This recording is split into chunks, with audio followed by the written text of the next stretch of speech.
नमस्कार, आप देख रहे हैं न्यूज़ 21। आपके साथ मैं हूं रितिका पांडे। हमारे खास मुलाकात कार्यक्रम में हमारे दर्शकों का बहुत बहुत स्वागत करना चाहेंगे और आज हमारे खास मुलाकात के क्रम में बहुत ही खास और बेहद खूबसूरत और सादगी से भरी हुई एक व्यक्तित्व है। मगर इनकी सादगी पर अभी सिर्फ आप मत जाइए, क्योंकि ये ग्लैमर हंट के अंदर ये विनर बनी है, तबाही मचाकर आई है एक तरह से कह सकते हैं अपनी खूबसूरती के जरिए, और लाखों करोड़ों महिलाओं को इन्होंने इंस्पायर भी किया है।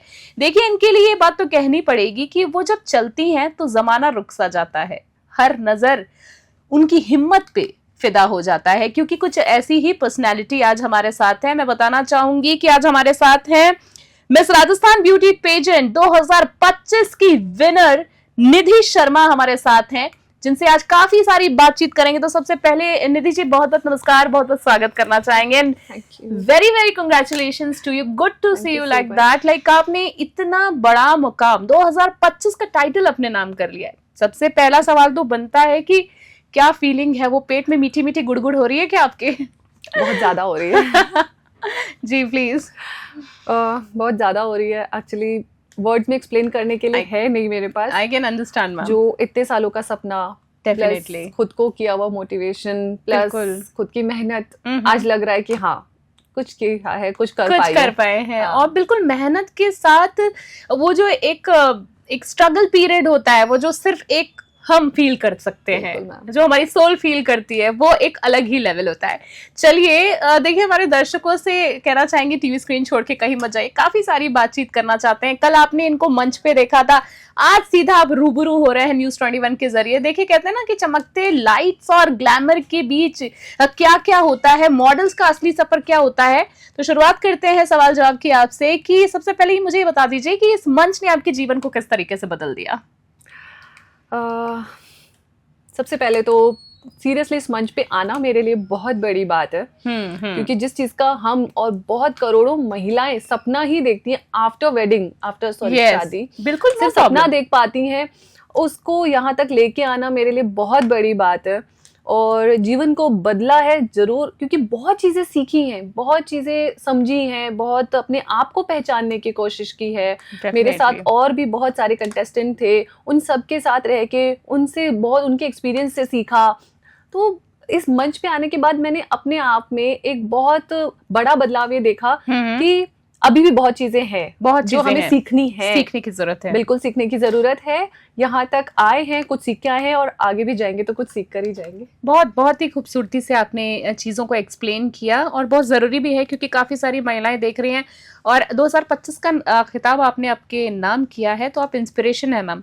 फिलहाल मैं आपसे बात ये जानना चाहूँगी, फैशन इंडस्ट्री की अगर हम बात करें तो आपके अनुभवों में सबसे बड़ा बदलाव क्या आया है? लाइक क्या डिफरेंसेस आए हैं? क्योंकि ये भले एक कॉमन क्वेश्चन हो, पर सबका अपना एक जर्नी होता है, सबका अपना एक एक्सपीरियंस होता है। तो आपका जानना चाहूंगी जो कुछ सालों में आपने फेस किया हो। देखिए मैम, हम सब लोग फैशन इंडस्ट्री को बहुत नेगेटिव पर्सपेक्टिव से देखते हैं। बहुत से लोग हैं जो ये मानते हैं, इवन आफ्टर मैरिज जो होता है कि फीमेल्स के लिए जो ये कहा जाता है कि भाई ठीक है, ये ग्लैमर इंडस्ट्री है, इसमें बहुत चीज़ें होती हैं, लेकिन बहुत सारी चीज़ें होती हैं जो आपके खुद के ऊपर निर्भर करती हैं। बिल्कुल बिल्कुल। हाँ, दोनों साइड्स होते हैं, पॉजिटिव भी होता है, नेगेटिव भी होता है, लेकिन अगर आप सही हैं तो सब कुछ सही है। Strong boundary, exactly. आपको अपने लिए एक स्ट्रॉन्ग बाउंड्री बना के रखनी होती है। हर तरह के लोग आपको हर जगह पे मिलते हैं, लेकिन एक एनवायरनमेंट जो आपको अपने लिए क्रिएट करना है वो आप खुद ही कर सकते हैं। तो नहीं, बिल्कुल आपने बिल्कुल सही कहा कि एनवायरनमेंट आप खुद क्रिएट कर सकते हो। मैंने बोला ना स्ट्रॉन्ग बाउंड्रीज है, तो वो किसी भी क्षेत्र में खैर काम आती है।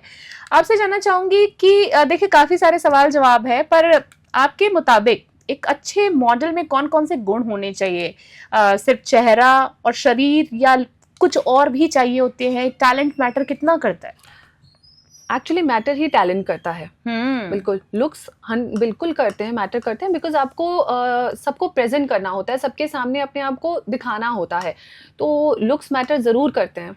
लेकिन आपका टैलेंट होता है जो एक्चुअल में आपको प्रेजेंट करता है। आपके लुक्स तो सिर्फ एक पिक्चराइजेशन है, Definitely. बट आपका एक्चुअल प्रेजेंटेशन आपका टैलेंट ही दे पाता है। टैलेंट ही दे पाता है। बिल्कुल आपने सही कहा, क्योंकि लुक्स के लिए अगर हम देखा जाए तो काफी सारे मेकओवर्स है, सब चीजें हैं, पर बिल्कुल टैलेंट आर्टिफिशियल चीजें बहुत मिल जाएंगी आपको लुक्स के लिए, लेकिन आपका टैलेंट कभी आर्टिफिशियल नहीं हो सकता। वो एकदम रियल होता है, जो आप सबको दुनिया को दिखाते हैं, जो इंस्पायर करते हैं। क्योंकि ये सवाल आपसे इसलिए बनता है पूछना, पहले तो आप इसलिए क्योंकि आपने इतना बड़ा खिताब अपने नाम किया है, तो आपको एक्सपीरियंस है। दूसरी चीज, अगर लुक्स की खाली बात करें तो अभी एक आपने देखा कि एक मोनालिसा करके एक बहुत वायरल हुई थी, एक बिल्कुल, लड़की बिल्कुल। वायरल हुई थी। बिल्कुल उनकी आंखें खूबसूरत, बहुत खूबसूरत थी। हाँ, और आजकल हम उनको बड़े पर्दे पे भी देख रहे हैं। बिल्कुल। तो वही मैंने पूछा कि क्या टैलेंट भी जरूरी होता है या खाली लुक्स के दम पे ही? नहीं नहीं मैम, लुक्स आपको बहुत छोटे पीरियड के लिए जरूर आपको दुनिया ये कर सकती है कि हाँ आपकी आंखें अच्छी हैं, सॉरी नो इश्यूज, आपकी आंखें अच्छी हैं, या आपका बॉडी अच्छा है, या आपका फेस बहुत अच्छा है। लेकिन अगर आपको लॉन्ग टर्म किसी जर्नी को लेना है और आपको कुछ अचीव करना है, तो आप नो डाउट अपने टैलेंट और अपने कॉन्फिडेंस के बलबूते पर ही आगे बढ़ सकते हैं। बहुत ही खूबसूरती से आपने जवाब दिया। आपसे जानना चाहूंगी कि आपकी सबसे बड़ी प्रेरणा कौन रही है? किसी ना किसी से तो हमें मैम इंस्पायर होते ही हैं लाइफ में। बिल्कुल होता है मैम। इंस्पिरेशन के लिए अगर कहा जाए तो मैं खुद अपनी इंस्पिरेशन हूँ। बहुत बढ़िया, बहुत अच्छा। सेल्फ मोटिवेशन, बिल्कुल सेल्फ Definitely होना मोटिवेशन मेरी लाइफ की पूरी जर्नी से मुझे मिला है। बिकॉज मैंने जब सबको देखा है, मुझे लगता था, बिकॉज क्या होता है कि मेरा एक नेचर है कि मैं जिसको भी देखती हूँ मुझे उससे कुछ ना कुछ सीखना पसंद करती हूँ। मैंने बहुत सारे लोगों को देखा, सबसे कुछ ना कुछ सीखा, सीखते सीखते अपने आप में कॉन्फिडेंस डेवलप किया कि नहीं मैं कर सकती हूँ, मैं कर सकती हूँ, और आपने वही कर दिखाया। कर सकती हूँ करते करते आज मैं इस मंच पे आई और इस मंच पे मैंने ये किताब जीता। तो मैं अपने लिए खुद एक मोटिवेशन बन बहुत गई है। अच्छी बात कही मैम, और इस बात से तो मैं ये कहना चाहूंगी कि देखिए, कहा जाता है ना कि हम अपना मिरर होते हैं, हमको वही चीजें लाइफ में मिलती हैं जो हम अंदर खुद होते हैं। अगर हम खुद कॉन्फिडेंट हैं तो हमें आसपास अपने ऐसे लोग भी मिलते हैं, ऐसी व्यवस्थाएं भी हमारे लिए हो जाती हैं। तो बिल्कुल आप कॉन्फिडेंट हैं तभी आपको आज इतना बड़ा मुकाम मिला है। एक बहुत ही खूबसूरत और एक डीप क्वेश्चन मैं आपसे करना चाहूंगी कि आपको अगर किसी सामाजिक मुद्दे पर काम करने का मौका मिले तो आप क्या करना पसंद करेंगी? आप क्या होगा वो मुद्दा?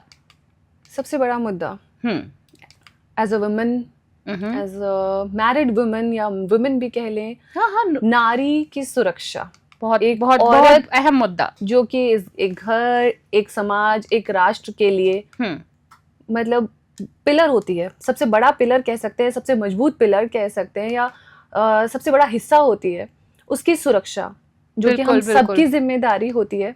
हम सबको साथ लेके चलनी होती है। कोई हर जगह, मैंने बोला ना कि हर तरह के लोग आपको हर जगह मिलेंगे, लेकिन अगर हम साथ मिलकर इस पे काम करेंगे और हम ये करेंगे कि हम सरकार, जैसे हमारी सरकार से मेरी इतनी सी ही वो रहेगी, प्लीज इस मंच के माध्यम से आप जो कहना चाहती हैं कहिए। सरकार से मेरी यही एक गुजारिश है कि छोटे बच्चे से लेके बड़े तक लड़कियां सच में कहीं भी सुरक्षित नहीं है।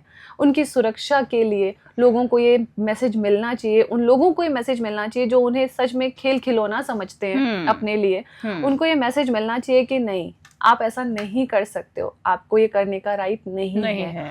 तो जब तक हम किसी मतलब इस चीज की सजा या इसके लिए एक लॉ नहीं बना देते कि प्रॉपर लॉ होना चाहिए कि अगर आपने ऐसा कोई भी और वो इम्प्लीमेंट भी होना चाहिए, राइट, वो इम्प्लीमेंट होना बहुत जरूरी है। क्योंकि क्या होता है कि जब भी हमको इंसिडेंट ऐसा देखते हैं, हमारे देश में होता है, सिर्फ हम कैंडल्स जला लेते हैं, हम 2 दिन उसे याद करते हैं, तीसरे दिन हम सब भूल जाते हैं। ऐसा नहीं होना चाहिए। कोई भी प्रॉपर जस्टिफिकेशन जब तक उसे नहीं मिलेगा, जब तक उसे सजा नहीं मिलेगी, लोग उसे नहीं मानेंगे। बिल्कुल आपने सही कहा। बहुत ही एक संवेदनशील बात कही है आपने, और बिल्कुल जो आपने सरकार से एक मंच के माध्यम से हमारे गुहार लगाई है या अपनी बात कही है, हम उम्मीद करते हैं कि सरकार के सीधा कानों तक ये बात जाए और उस पर अमल भी किया जाए। और कहीं ना कहीं बहुत चेंजेस मैम आ भी रहे हैं, कहना पड़ेगा। खैर, आपसे 1-2 सवाल लास्ट के और लेना चाहूंगी। आज के युग में सोशल मीडिया इन्फ्लुएंसर्स और मॉडल्स के बीच में क्या फर्क है? ये बहुत बेहतरीन तरीके से समझा सकते हैं, आई एम श्योर आप। मैम, बहुत ही कहने को बहुत इजी बट बहुत डिफिकल्ट सवाल पूछा है आपने मुझसे। नहीं मैम, क्योंकि आप बहुत ज्यादा अच्छे से इस बात का जवाब दे सकती हैं। कि मॉडलिंग को हम एज ए प्रोफेशन भी ले सकते हैं, लेकिन और इन्फ्लुएंसर्स भी अपना प्रोफेशन ही कर रहे हैं, Definitely. लेकिन मॉडलिंग होती है किसी लाइक अदर ब्रांड के लिए, अपने आप मतलब किसी अदर ब्रांड के लिए प्रमोशंस करना एंड ऑल।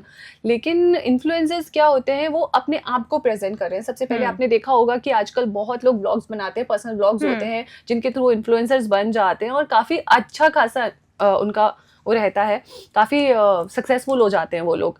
तो दोनों में फर्क यही है कि इन्फ्लुएंसर्स को कभी ये नहीं देखना पड़ता कि उन्हें क्या पहनना है, लाइक उन्हें किस तरह का माहौल चाहिए, या उन्हें कोई भी फोटोजेनिक होना चाहिए या अच्छी पर्सनालिटी होनी चाहिए। Minor tips, exactly minor tips. हाँ बिल्कुल, मैं आपकी बात को समझ रही हूँ, क्योंकि ये सवाल मेरा इसलिए था क्योंकि आप लोगों के क्षेत्र में मैम मॉडलिंग जगत की बात करूँ तो बहुत मेहनत है, बहुत ज्यादा मेहनत है। रातों की नींदें हराम हो जाती है, मैं कहूंगी। मैं इसलिए ऐसा कह रही हूँ कि कई कई रातें आप लोगों को ऑडिशंस देने पड़ते हैं, जगना पड़ता है, मेहनत करनी पड़ती है, मेकअप यूज करना, प्रैक्टिस करना। पर आजकल इन्फ्लुएंसर्स जो है वो पिक्चर्स खिंचा लेते हैं, एग्जैक्टली मैम, और फोटोज खिंचा लिया और उनको अपलोड कर दिया, तो कहीं ना कहीं वो कंपटीशन कंपटीशन तो खैर नहीं हो सकता, पर फिर भी चलिए, काफी अच्छे तरीके से आपने एक्सप्लेन किया, क्योंकि आपकी इंडस्ट्री का काम है। सबसे बड़ा एक सवाल और आपसे जानना चाहूंगी कि आपकी इंडस्ट्री में सबसे बड़ा चैलेंज क्या होता है? मैम सबसे बड़ा चैलेंज, अगेन मैं वही बात बोलूँगी कि being a women her industry में सेफ्टी बहुत इम्पोर्टेंट है, एक कंफर्ट लेवल या कंफर्टेबल एनवायरनमेंट बहुत इंपॉर्टेंट है, ठीक है। तो एक ये हर जगह एक वुमेन को मिलेगा, तो बिकॉज मेरे जैसी बहुत सी ऐसी महिलाएं हैं जो इस प्लेटफॉर्म पे आना चाहती हैं, just because of this reason वो नहीं आ पाती हैं, क्योंकि उन्हें फैमिली से वो सपोर्ट नहीं मिल पाता, ठीक है। तो उनको फैमिली से सपोर्ट मिले, प्लस उनके लिए एनवायरनमेंट एकदम कंफर्टेबल हो जाए, बस मेरा यही आपकी बिल्कुल सोच है। बिल्कुल, एक आखिरी सवाल आपसे करना चाहूंगी मैं कि आप अपने आप को आज से 5 साल बाद खुद को कहाँ देखना चाहती हैं और कैसे देखती हैं?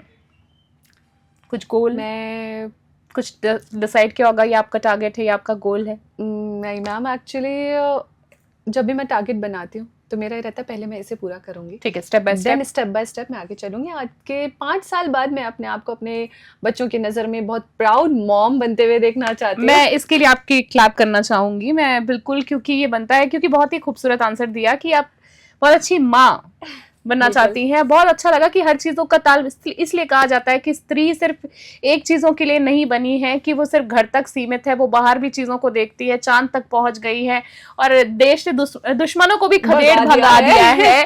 तो बहुत ही खूबसूरत जवाब दिया काम के साथ साथ कि मैं बहुत अच्छी माँ बनना चाहती हूँ, और आप, आई एम श्योर, बिल्कुल मैम, बिल्कुल तो कर रहे हैं, बिल्कुल डेफिनेटली मैम। बहुत सारी गुड विशेस है आपके लिए। मैं चाहती हूँ कि ऐसी ही बहुत सारे क्राउन्स जो हैं आपके नाम आते रहें, और आप हमारे स्टूडियो आते रहें, और बहुत सारी शुभकामनाएं हैं। मैं गॉड ब्लेस यू। तो हमारे दर्शकों को कहना चाहूंगी कि आज उम्मीद करते हैं कि आपको हमारी खास मेहमान, जो कि विजेता है 2025 मिस राजस्थान की निधि शर्मा, आज हमारे साथ थी, जिनसे काफी सारी हमने बातचीत की, काफी महिलाएं इंस्पायर होंगी। तो इसी तरह के तमाम एपिसोड्स के लिए, तमाम गेस्ट से मिलने के लिए हमारे खास मुलाकात के क्रम में आप हमारे साथ इसी तरीके से बने रहे। अभी के लिए फिलहाल इतना ही, नमस्कार।